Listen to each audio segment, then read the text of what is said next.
Halo guys, balik lagi sama gue Iksan Zulfikar. Elah, mantep gak tuh nadanya?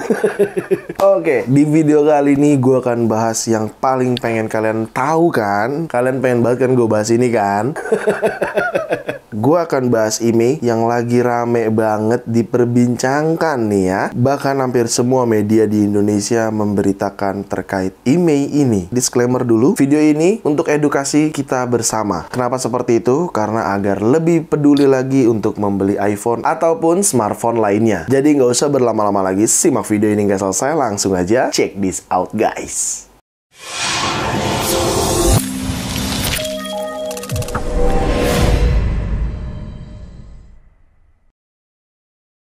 Seperti di awal sudah gue bilang, banyak banget media di Indonesia yang sudah beritakan terkait email ini. Memang rame banget jadi perbincangan, khususnya buat teman-teman yang menggunakan iPhone yang belum resmi terdaftar emailnya. Tapi ada beberapa poin-poin yang sudah menjadi catatan gue, dan mungkin ini juga gue ambil dari beberapa teman-teman atau pertanyaan dari teman-teman di Instagram melalui DM gue. Ya, pembahasan pertama, mungkin di sini gue coba meluruskan terkait kata-kata shutdown.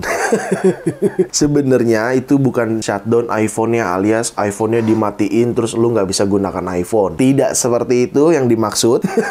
Contohnya iPhone XR gua, ya iPhone XR gua ini memang sengaja emailnya tidak gua daftarkan karena memang pada saat gua membeli, gua sudah mengetahui kalau email ini tidak terdaftar, baik itu di Kemenperin ataupun di websitenya Bea Cukai Cek Email, kayak gitu. Terbukti iPhone gua tetap bisa digunakan, berarti bukan shutdown iPhone-nya, lebih tepatnya shutdown emailnya. Itu tandanya kalian tidak bisa menggunakan sinyal di Indonesia alias menggunakan operator yang ada di Indonesia agar kalian bisa mendapatkan signal atau koneksi internet seperti itu. Ya, bisa dikatakan WiFi only lah ya, seperti ini, kayak gitu. Oke, lanjut poin kedua yaitu cara cek email. Ya, benar banget. Cara cek emailnya gimana sih, Bang? Cara cek email itu ada dua metode. Untuk teman-teman yang menggunakan unit resmi alias unit yang memang resmi dijual di Indonesia, itu kalian bisa cek langsung di website Kemenprint di sini. Tapi sayangnya entah kenapa gue juga belum dapat informasi, websitenya belum bisa digunakan lagi atau tidak bisa diakses intinya ya. Mungkin sedang dalam perbaikan, mungkin ya. Lalu metode yang kedua untuk unit internasional atau unit-unit inter yang tidak dijual secara resmi di Indonesia, itu kalian bisa cek email di website Bea Cukai ya. Linknya ada di description di bawah. Cara ceknya kalian tinggal cukup masukkan email kalian aja, lalu kalian submit, nanti akan ada keterangannya seperti pada gambar di sini. Kalau misalkan sudah terdaftar seperti pada gambar itu ya, itu tandanya sudah terdaftar. Kalau misalkan belum, tentunya tidak seperti itu tulisannya. Biasanya tulisannya tidak ditemukan emailnya, kayak gitu. Kalau misalkan emailnya sudah terdaftar, tertulisnya seperti pada gambar yang tadi udah gue katakan, data email sudah berhasil dikirim ke database CHAIR, seperti itu. Oke? Nah, tapi kalau misalkan kalian sebelumnya pakai unit inter, lalu unit inter tersebut terdaftar di Kemenperin,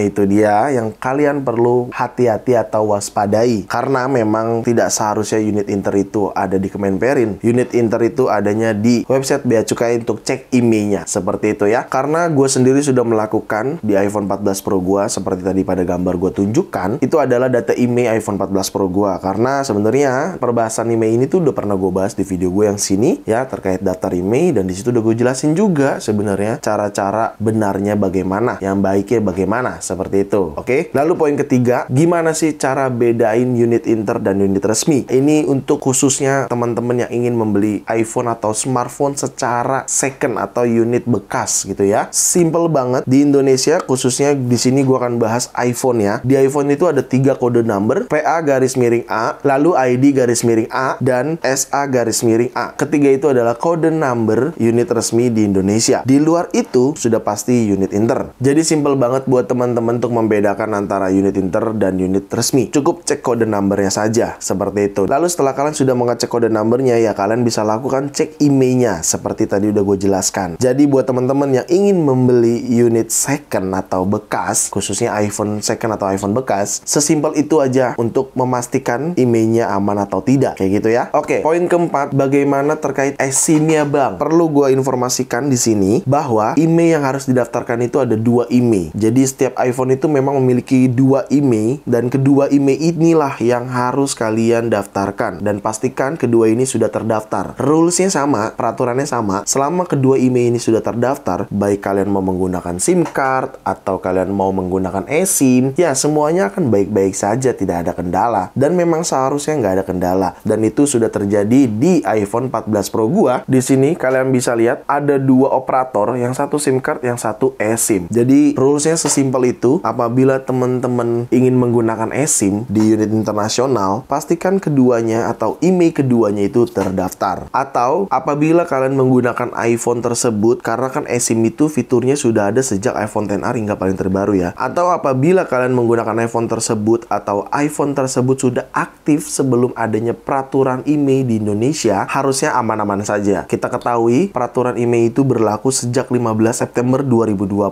ya. Lalu apabila iPhone kalian sudah aktif dan sudah digunakan sebelum tanggal tersebut, maka iPhone kalian itu termasuk data pemutihan alias IMEI yang dibilangnya ya, pemutihan lah ya, sesimpel itu, karena sudah aktif atau sudah digunakan sebelum peraturan IMEI ini. Jadi pastikan iPhone yang kalian gunakan itu sesuai aturan yang berlaku di Indonesia. Seperti tadi udah gue jelaskan gitu ya. Kalau teman-teman iPhone-nya sudah aktif atau sudah digunakan sebelum tanggal berlakunya pemblokiran IMEI, harusnya baik-baik aja. Dan apabila iPhone kalian juga sudah terdaftar IMEI-nya, harusnya juga baik-baik saja untuk menggunakan eSIM kayak gitu. Oke? Tapi kan bang, kemarin gue juga sempat ada yang hilang tuh eSIM gue sinyalnya di beberapa operator, padahal IMEI gue terdaftar. Ya mungkin itu cuman masalah pendataan saja. Pendataan dari pihak operator ke database CIR. Seperti itu. Oke? Jadi kalian cukup menunggu aja dan mungkin bisa menanyakan ke pihak operator yang kalian gunakan. Kayak gitu. Poin kelima. Jadi beberapa teman-teman ada yang menanyakan juga, Bang, gue sempat beli unit resmi di toko ini. gitu misalkan ya. Tapi tiba-tiba IMEI-nya keblokir bang, nggak bisa dapet sinyal. Nah, kalau itu sama seperti tadi gue katakan terkait eSIM operator. Bisa saja itu dikarenakan pendataan saja. Misalkan kalian belinya di iBox atau di Digimap gitu ya. Itu cuman karena pendataan saja. Pendataan dari pihak iBox ke database CIR. Seperti itu. Jadi, gue rasa itu tinggal tunggu aja prosesnya dan kalian bisa menanyakan langsung ke pihak toko yang menjual tersebut. Karena kalau selama kalian membeli unit resmi, harusnya baik-baik saja. Nanti akan gue kasih tahu toko-toko unit resmi. Masih pada poin 5, ada yang menanya, Bang, gue kemarin udah bayar pajak, daftarin ke Bea Cukai, tapi tiba-tiba IMEI keblokir, nggak dapet sinyal juga. nah, itu mungkin kalian bisa langsung menanyakan ke pihak tim Bea Cukai. Ada di Instagram Bea Cukai, di situ kalian bisa langsung minta bantuan. Selama kalian memiliki bukti membayar pajaknya dan mendaftarkan secara peraturan yang berlaku pada Bea Cukai, kalian bisa saja langsung minta bantuan terhadap tim Bea Cukai dan kalian tinggal tunjukin buktinya. Oke? Segampang itu aja cuy. Selanjutnya kita masuk ke poin ke-6. Nah, ini dia nih, makin seru.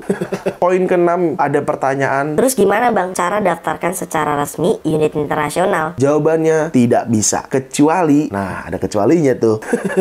Seperti yang sudah dijelaskan sama Instagram Bea Cukai dan yang gue kutip juga dari media berita di Indonesia di sini, kalian bisa melakukan secara online ataupun offline untuk mendaftarkan IMEI tersebut ke Bea Cukai. Tapi dengan catatan, kecuali, nah ada kecualinya kan, seperti sudah dijelaskan sama tim Bea Cukai di Instagramnya dan gue kutip juga dari sebuah berita media di Indonesia di sini. Ya sebenarnya tetap bisa kita lakukan daftar secara resmi, tetapi kalian harus melakukan perjalanan ke luar negeri dulu, lalu pada saat pulangnya ke Indonesia kalian bisa daftarkan IMEI tersebut. Nah kalau misalkan ketentuan pajak ya kalian bisa langsung baca aja di Instagramnya Bea Cukai. Tapi yang gue tahu selama barang tersebut atau HP tersebut harganya masih di bawah 500 USD atau $500, kalian dapat pembebasan bea masuk. Tapi kalau harganya sudah lebih dari 500 USD, tentunya kalian akan dikenakan pajaknya. Seperti itu. Ya, selanjutnya kita masuk ke poin 7. Lalu bagaimana bang kalau misalkan produk Apple lainnya? Produk Apple lainnya seperti Apple Watch, iPad, dan lainnya ya, MacBook. Intinya, selama perangkat tersebut atau produk tersebut tidak ada IMEI atau tidak menggunakan seluler, itu tidak ada masalah. Karena yang menjadi concern-nya itu terkait produk atau device perangkat smartphone yang ada IMEI-nya atau ada selulernya. Kalau misalkan iPad, kalian membeli iPad yang seluler, ya pasti kalian iPad tersebut harus didaftarkan IMEI-nya. Tapi kalau kalian cuma membeli iPad WiFi only, ya udah, nggak ada urusannya nih sama iPhone, kayak gitu. Dan Apple Watch misalkan yang GPS plus seluler. Sayangnya sebenarnya Apple Watch yang seluler itu di Indonesia masih belum bisa berjalan karena beberapa teknologi di Apple Watch mungkin belum support dengan operator yang ada di Indonesia. Seperti itu. Makanya kalau Apple Watch disarankan gue pribadi GPS only aja. Jadi intinya selama selama ada IMEI atau selama ada seluler perangkat tersebut, ya perangkat tersebut harus dipastikan terdaftar IMEI-nya. Seperti itu. Emang iya bang, harga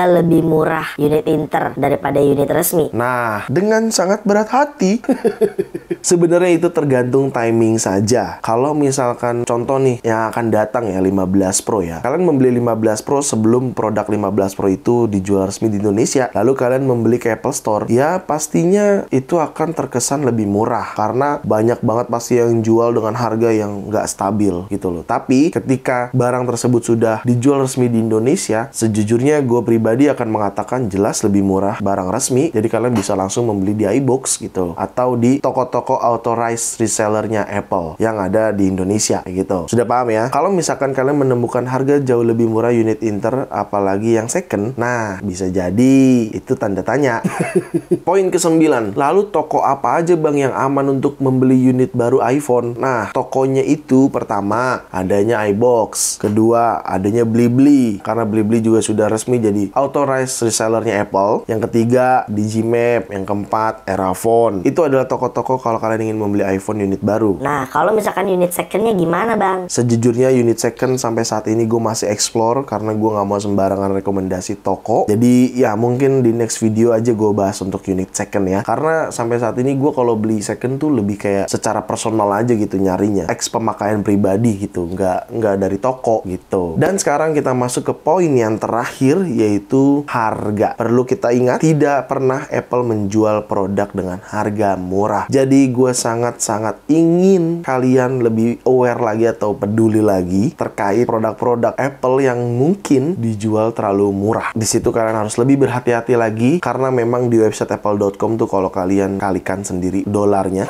harganya itu sebetulnya tidak murah. Jadi ya, gue pengen teman-teman lebih peduli lagi terhadap hal tersebut karena jangan sampai tergiur hanya karena harganya murah. Khususnya iPhone. Ya, itu aja dari gue terkait pemberitaan IMEI yang lagi rame banget diperbincangin buat teman-teman. Sekali lagi gue hanya ingin mengedukasi buat teman-teman semua dan termasuk gue biar kita semua lebih peduli satu sama lainnya agar bisa lebih berhati-hati juga dalam membeli HP ataupun iPhone seperti itu. Jadi mungkin segitu aja video gue kali ini. Semoga sangat bermanfaat buat teman-teman semua. Jangan lupa untuk like video ini, share video ini ke sosial media kalian, ke grup WhatsApp, grup TikTok, grup apapun kalian share aja sebanyak-banyaknya dan pastikan kalian mendukung channel ini dengan cara mensubscribe channel ini. So, see you next video. Bye-bye.